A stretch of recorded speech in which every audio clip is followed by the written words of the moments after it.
وعلى آله وصحبه أجمعين. سبحانك لا علم لنا إلا ما علمتنا إنك أنت العليم الحكيم. رب اشرح لي صدري ويسر لي أمري واحلل عقدة من لساني يفقه قولي. أما بعد. Alhamdulillah, pertamanya sama-sama kita panjatkan rasa syukur kita kepada Allah Subhanahu wa taala kerana dengan limpah kurnia, dengan keizinan daripadanya dapat sama-sama kita berkumpul pada malam ini, insya-Allah. Sama-sama bagi yang bermula daripada petang tadi, sama-sama iftar jama'i, berpuasa dan sama-sama berbuka puasa, diberi kekuatan oleh Allah untuk berpuasa. Tak semua orang Allah bagi kekuatan untuk puasa. Kena pergi kelas, jalan kaki, jauh perjalanan itu. Walaupun tak sampai 2 marhalah, tapi lebih jugalah 2 mahalah. Perjalanan itu. Jadi kita bersyukur kepada Allah Subhanahu wa taala kerana kita diberikan kekuatan oleh Allah. Dan alhamdulillah diberi kekuatan oleh Allah untuk hadir ke masjid juga, untuk sama-sama kita menunaikan solat fardu maghrib secara berjamaah dan untuk mengisi masa dan ruang waktu di antara maghrib dan isyak ini. InsyaAllah kita sama-sama saling ingat mengingati, bukanlah untuk berkuliah dan sebagainya, tapi untuk kita saling ingat mengingati. Sebab kita ni manusia yang selalu lupa. Pagi tadi diingatkan, petang dah lupa. Kan? Kadang-kadang betul-betul lupa, kadang-kadang buat-buat lupa. Dia ada dua, buat-buat lupa dengan betul-betul lupa. Tapi tetap lupa juga. Yang buat-buat lupa tu akhirnya dia akan jadi lupa juga. Jadi sebab tu kita sentiasa perlukan peringatan. Walaupun sebut tazkirah ni, kadang-kadang tajuknya sama je, mukaddimahnya pun kadang-kadang sama je. Tapi sebab kita ni mudah lupa, jadi kena kita selalu diperingatkan. Fa inna dzikra tanfa'ul mu'minin. Sesungguhnya peringatan, tazkirah itu memberi manfaat kepada orang yang beriman. Memberi manfaat kepada orang yang nak ambil manfaat. Memberi peringatan kepada orang yang nak mengambil manfaat. Kalau orang yang tak nak ambil manfaat, tak jadi manfaat untuk diri dia. Kan? Jadi sama-sama kita ingat mengingati, insya-Allah. Jadi pada malam ini insya-Allah saya nak mulakan dengan satu ayat daripada Al-Quran, daripada surah Qaf. Allah sebutkan dalam Al-Quran, ma yalfidhu min qawlin illa ladayhi raqibun atid. Dalam surah Qaf ayat ke-18. Apa yang Allah sebutkan? Ma yalfidhu min qawlin. Tidaklah ada sebarang perkataan yang dilafazkan. Ma yalfidhu min qawlin illa ladaihi raqibun atid. Melainkan di sisinya ada 2 orang pengawas. Kita dulu sekolah rendah dah hafal lah nama-nama malaikat ni. Adalah nama 2 orang malaikat yang kita hafal, Raqib dan Atid. Kerjanya mengawas. Jadi pengawas, macam zaman sekolah dulu ada pengawas, tukang catat.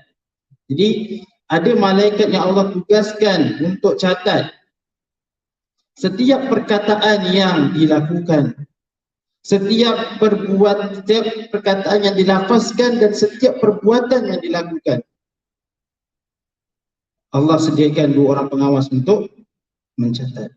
Sebab Allah sebutkan dalam surah Qaf ni, Allah ingatkan, tidak ada sebarang perkataan yang dilafazkan ataupun perbuatan yang dilakukan, melainkan di sisinya ada 2 orang pengawas, 2 orang malaikat yang akan mencatat.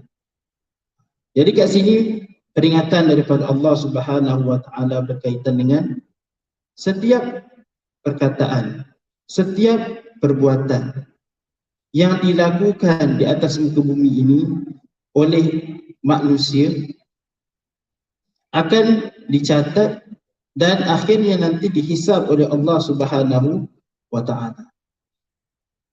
Kita dekat dunia ni Allah bagi kita nikmat yang terlalu banyak. Terlalu banyak kalau nak kira nikmat daripada Allah Subhanahu wa Ta'ala. Kalau kita nak bilang setiap nikmat yang Allah bagi kat kita, kita tak mampu untuk kira. Wa in ta'uddu ni'matallahi la tuhsuha. Tak terkira. Dan salah satu nikmat yang besar yang Allah bagi kat kita ialah nikmat lisan. Nikmat lisan. Lisan kita ni, mulut kita yang nikmat yang antara nikmat yang besar juga Allah bagi ni, ke mana kita gunakan? Apa yang kita gunakan dengan lisan kita? Jadi setiap perkataan yang keluar daripada lisan kita ini akan dipersoalkan oleh Allah Subhanahu wa Ta'ala. Dicatat oleh 2 orang malaikat. Jadi kita sama renungkan malam ni, sama-sama kita fikirkan selama kita hidup di dunia ni, berapa banyak lisan kita ni digunakan untuk mengingati Allah Subhanahu wa Ta'ala. Berapa banyak kali kita gunakan lisan kita ni untuk buat ibadah kepada Allah Subhanahu wa Ta'ala. Berapa banyak kita guna lisan kita ni untuk mengata orang lain, untuk mengejek orang lain, untuk merendahkan orang lain. Cuba kita renungkan. Mana lagi banyak? Kalau kita jumpa orang, orang senang dengan kita ke tak senang dengan kita? Kerana lisan. Jadi kita sama-sama fikirkan. Cuba kita muhasabah diri kita. Kan? Dalam hadis Nabi SAW ada bersabda, Al-Muslimu man salima al-muslimun min lisanihi wa yadihi. Seorang Muslim itu, iaitulah seorang yang membuat Muslim lain rasa selamat. Man salima al-muslimi min lisanihi wa yadihi. Muslim lain rasa selamat dengan lisannya dan tangannya. Sebab tu saya sebutkan tadi, kalau kita jumpa kawan kita rasa selesa, rasa suka dengan apa yang kita ucapkan ke, ataupun dia makin jauh dengan kita. Jadi kita nilai diri kita semula. Adakah kita ni seorang Muslim yang bila kita duduk dengan dia, Muslim lain tu akan rasa selamat daripada lidah, daripada tangan, kekuasaan yang kita ada. Okey? So itu hadis daripada Nabi SAW yang memperingatkan kita tentang menjaga lisan. Itu salah satu daripadanya lah nikmat yang ada pada diri kita. Sebelum kita tengok nikmat lain, kita tengok dulu nikmat yang ada dekat diri kita. Macam mana kita syukur dengan nikmat yang Allah bagi kat kita. Tak cukup syukur dengan ucap Alhamdulillah sahaja. Kita kena buktikan. Kita kena buktikan dengan perbuatan. Macam mana kita tunjukkan rasa syukur dengan nikmat yang Allah bagi? Kita gunakan ke mana? Sebab Allah akan persoalkan. Setiap nikmat yang Allah bagi kat kita, Allah akan tanya. Ke mana kita gunakan? Untuk ingat Allah atau untuk jauhkan diri kita daripada Allah Subhanahu Wa Taala? Okay? Ada satu lagi hadis daripada kisah Muaz bin Jabal. Muaz bin Jabal bertanya kepada Rasul sallallahu alaihi wasallam. Apa Muaz tanya kepada Nabi? Dia tanya dengan Nabi sallallahu alaihi wasallam amalan yang dapat memasukkannya ke dalam syurga dan menjauhkannya daripada neraka. Dia tanya dekat Rasul sallallahu alaihi wasallam. Jadi apa jawab Nabi SAW kepada Muaz? sambil tunjuk kepada lisannya, pada mulut Nabi. Nabi kata, jagalah, cukuplah dengan jaga ni. Jadi Muaz pun tanya lagi, wahai Nabi Allah, adakah kita akan diseksa dengan perkataan kita? Muaz tanya Nabi SAW. Apa Rasul SAW jawab? Semoga ibumu kehilanganmu. Ini satu ungkapan yang nak menunjukkan serius lah. Apa yang Nabi nak ucapkan ni sesuatu yang serius. Tidaklah manusia tersungkur di neraka di atas wajah mereka atau di atas hidung mereka, melainkan dengan sebab lisan mereka. Besarnya kesan lidah. Sebab tu dulu ada nasyid kan, kata-kata tu ibarat pedang yang bukan sahaja membunuh kawan, bukan sahaja membunuh lawan, malah membunuh kawan. Itu lidah. Tajam, lebih tajam lagi daripada mata pedang. Kalau dah terguris hati,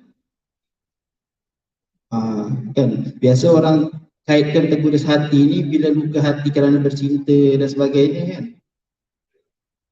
Tapi tak, sebenarnya kalau terguris hati dengan perkataan seseorang, rasa sakit hati rasanya lebih sakit lagi daripada sakit fizikal yang kita nampak kan. Orang boleh ingat.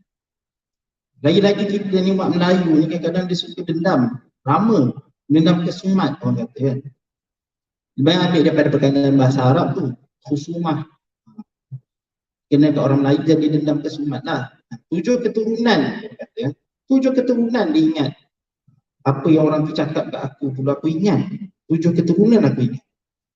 Dia nampak kesan lidah.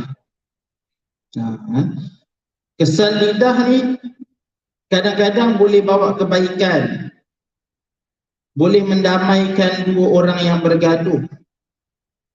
Boleh menyenangkan perasaan dan hati orang lain dengan lisan. Kadang-kadang dengan lisan juga dua orang yang asalnya sangat baik akhirnya boleh bergaduh, bercerai-berai disebabkan oleh lisan. Disebabkan mulut sahaja. Kesannya sangat besar.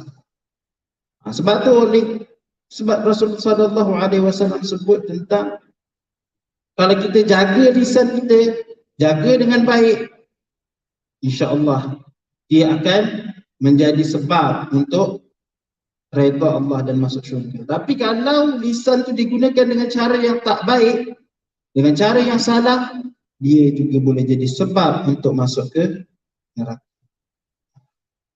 Sebab kesannya besar. Okay? Jadi macam mana kita nak syukur dengan nikmat lidah yang Allah berikan kepada kita, dengan nikmat lisan yang Allah berikan kepada kita? Macam mana kita nak tunjukkan rasa syukur? Antaranya, yang pertama tentulah dengan zikrullah.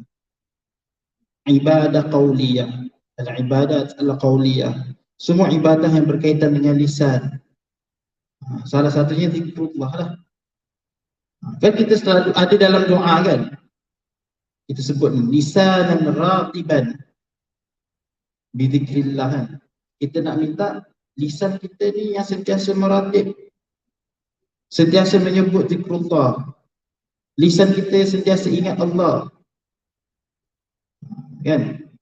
Jangan lisan kita kadang ada setengah orang bukan lisan dia yang meratib zikir tu, kan? Tasbih tu yang meratib. Tasbih dia kat tangannya, tapi mulut tasbih ada tu kat tangan tu, bawa 24 jam, tapi mulut. Jadi kita jangan, bukanlah kita punya zikir tu dekat tangan je. Zikir kat tangan saja. Bukan saya nak kata tasbih tu salah, tak salah, kan? Tapi nak katanya zikir tu mesti dengan lisan dan hati. Bukan sekadar ucapan, tapi dia masuk ke dalam hati. Apatah lagi hanya di tangan. Boleh kan? Tasbih itu sebagai orang kata pendorong lah, motivasi untuk kita sentiasa ingat Allah Subhanahu Wa Taala. Dia nak kata jangan sampai tangan tu ada tasbih, tapi duduk dengan kawan tu gosip, mengumpat, mengata dan sebagainya. Jadi zikir dekat tangan lah, bukan pada lisan. Okey? Itu yang pertama. Yang kedua tentulah dengan amar ma'ruf, mengajak kepada kebaikan. Meh sini nak dengar cerita tak? Amar ma'ruf lah. Meh sini aku kan nak dengar cerita. Kau nak tahu tak? Sudah mula lah tu. Starting. Jarum-jarum tu dah mula tu. Nak mula bercerita tentang orang tu kat situ lah. Nak tahu tak? Kerana nak tahu tak tu, 4 kompartmen tu sampai jiran-jiran sebelah semua duduk sekali kat depan tu. Jadi lidah kita guna untuk ajak kebaikan lah. Amar ma'ruf, jom pergi masjid. Bukan nak tahu tak? Nak tahu tak benda yang baik tak apalah, tak ada masalah. Kan?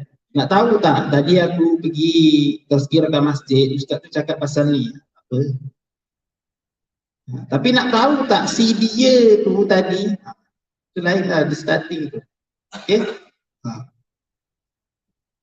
So kita gunakan lisan kita untuk amar ma'ruf. Bukan benda-benda yang susah, benda-benda yang simple. Jom pergi masjid. Kan? Amar ma'ruf kena ada gandingannya dengan an-nahyu 'anil munkar, mencegah kemungkaran. Bukan join sekali ya, cegah. Ada yang tak elok buat macam ni, dia pun ambil sekali ya. Tak elok ni, minta sikit. Brothers lah. Contohnya. Kalau ada kawan sebilik yang hisap rokok ke, vape dan sebagainya kan. Tak elok kau buat benda ni seorang, minta sikit.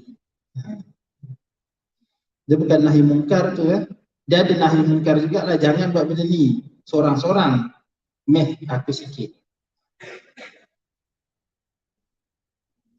Jadi kita gunakan lisan kita untuk amar ma'ruf, nahi mungkar.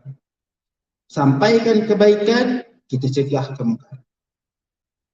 Sambil itu kita sampaikan nasihat. Ad-dinu nasihat. Agama itu satu nasihat. Sampaikan nasihat. Walaupun nasihat yang mudah-mudah, kita sampaikan. Bukan susah. Contoh esok nak Jumaat. Jom selawat. Jom pergi masjid awal hari ni, kita baca Al-Kahfi. Contohnya. Tapi jarang-jarang berlaku. Jom pergi masjid awal, nanti masjid penuh kan duduk luar. Itu alasan dia lah pergi masjid awal, sebab takut masjid penuh. Tapi datang awal jugalah, alhamdulillah, ada niat datang awal. Cuma sebab tu. Jom datang masjid awal, hari ke hari Jumaat. Elok datang awal di masjid. Sebut nilah sikit niatnya tu. Okay? Nasihat ke kawan kita. Kalau nampak kawan kita buat salah, nasihat dia. Ingatkan dia. Itu cara kita tunjukkan rasa syukur dengan lisan. Okay? Dengan ucapan-ucapan yang baik, sentiasa menyenangkan hati orang lain. Kita bercakap, orang lain rasa senang hati, suka dengar dia bercakap. Alhamdulillah. Ni ada setengah orang buka mulut je tahu dah. Kalau tak cerita pasal orang lain, dia nak mengata orang, nak mengata. Macam ni, cerita apa? Makcik bawang kan. Nampak muka tahu dah, makcik ni datang mesti ada cerita ni. So jangan sampai orang shock kita macam tu.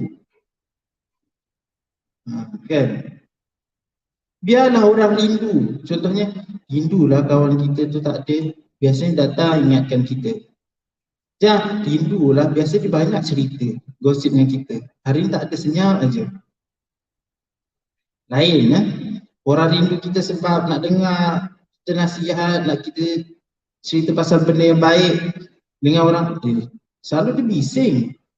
Hari senyap pula. Ha? Jadi yang mana satu yang kita nilai balik diri kita. Kita yang mana satu agak-agak. Dan tentunya kita jauhi diri kita daripada perkara-perkara mungkar yang lainlah daripada lisan kita. Perbuatan-perbuatan mazmumah yang menipunya. Sekarang zaman suka prank. Sikit prank. Nak buat apa-apa prank. Prank itu kan satu penipuan. Kan? Satu penipuan. Tapi kita suka. Kita rasa seronok bila tengok kawan kita rasa ditipu. Tertipu. Kita rasa macam aku berjaya. Kan? Padahal itu salah satu daripada sifat yang Rasulullah tak suka. Walaupun sekadar gurauan. Tapi kalau dah namanya menipu, walaupun bergurau, dia tetap satu penipuan. Nak bergurau, kita ada banyak cara bergurau. Tak perlu sampai nak menipu dan sebagainya. Apatah lagi perbuatan-perbuatan lain seperti riba, mengumpat, mengadu domba, namimah, mengata orang. Dalam surah apa yang Allah sebut? Ya ayyuhalladzina amanu la yaskhar qaumun min qaumin. Jangan mengejek, mencemooh, merendah-rendahkan satu puak pada satu puak yang lain. Itu peringatan Allah. Jangan bagi lakab. Wala tanabazu bil alqab. Dalam ayat tu ada sebut juga. Suka bagi gelar kat orang. Lepas tu orang ingat waktu gelaran tu 7 keturunan juga. Sebut pasal isi 7 keturunan ni, saya teringat kata 7 keturunan tu. So jangan kita mengejek orang, bagi gelar kat orang. Gelaran yang baik tu tak apa lagi kan. Ini gelaran yang orang tu tak suka. Gelaran yang tak suka. Jadi itu benda-benda yang kita perlu elakkan, yang kita perlu jauhkan. Ya? Dan apatah lagi zaman sekarang ni zaman yang orang kata teknologi di hujung jari. Kan macam dah bunyi. Teknologi di hujung jari. Kita tak gunakan lisan, tapi kita gunakan jari kita untuk menulis. Sama lah juga. Benda yang kita sampaikan tu sama je konsep. Cuma bezanya gunakan jari. Dan lagi banyak orang baca. Kalau kita bergosip tu lagi ramai orang boleh baca. Kita menipu lagi ramai orang boleh baca. Kita mengata orang, menghasut orang lain. Dan segala perbuatan mazmumah kita post sahaja kan Facebook, walaupun kita dah buang kadang-kadang orang boleh screenshot. So benda tu boleh tersebar lagi. Jadi betapa mudahnya benda-benda kemungkaran tu boleh tersebar. Begitu juga benda yang baik sebenarnya mudah untuk disebarkan dengan adanya teknologi. Sebab tu kita ada pilihan. Kita diberi pilihan untuk gunakan dengan cara yang baik ataupun kita pilih cara yang tak baik. Perkara yang mahmudah ataupun mazmumah. Mana yang kita pilih? Kita nilai balik.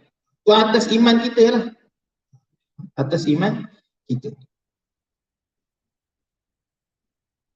Kita rasa seronok bila boleh buka aib orang lain. Boleh cerita pasal orang lain.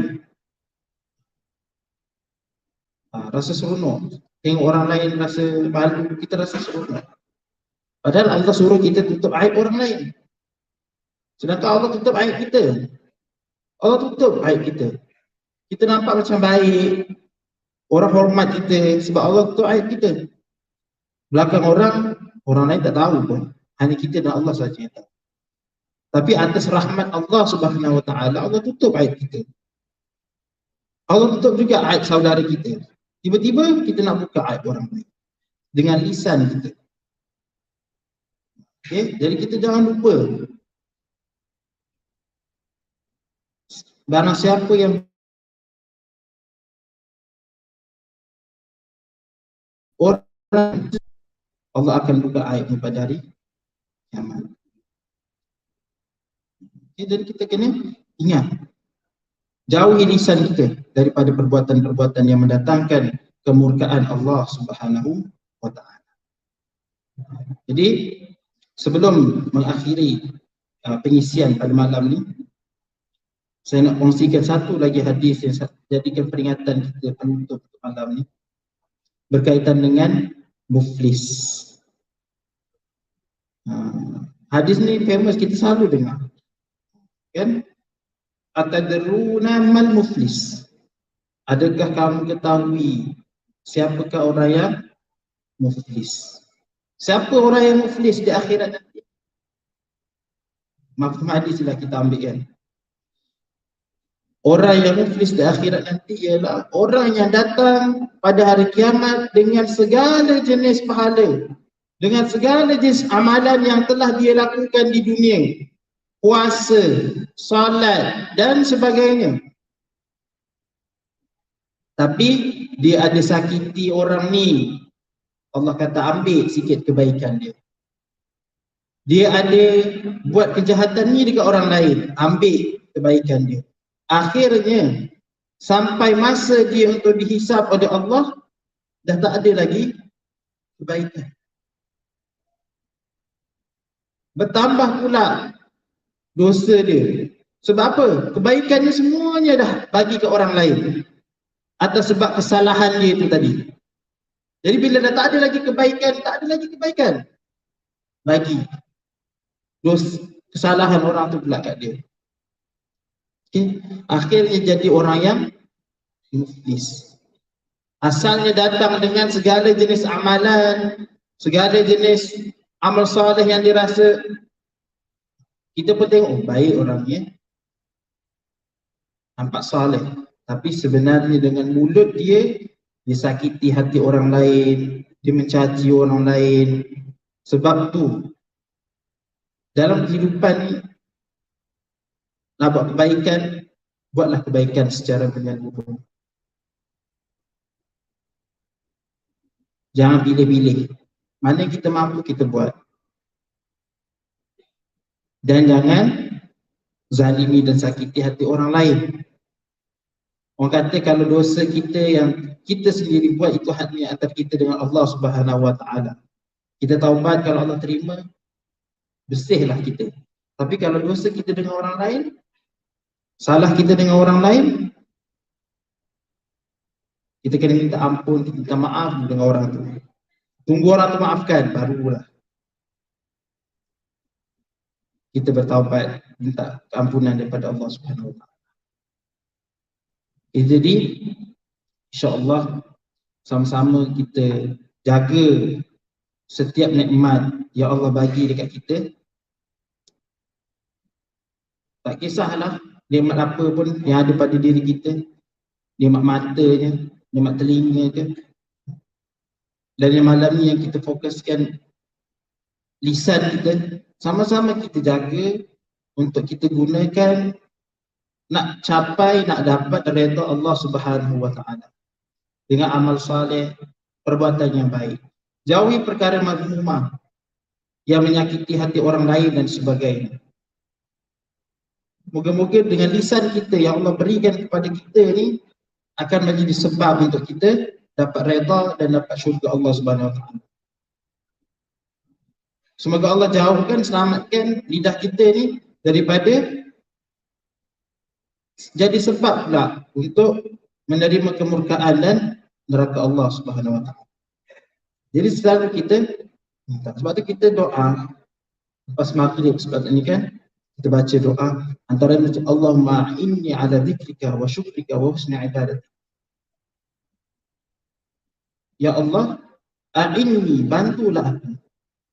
Allahumma a'inni ala zikrika, untuk mengingatimu, wa syukrika, dan bersyukur kepadamu, wa husna ibadatik, dan membuat ibadah yang baik. Jadi kita kena doa. Itu antara doa dan zikir yang kita jangan tinggalkan selepas salat. Allahumma inni ala zikrika wa syukrika wa husna ibadatik. Okay. Jadi insyaAllah masa pun dah tamat kan. Daripada kita mula lambat sebenarnya.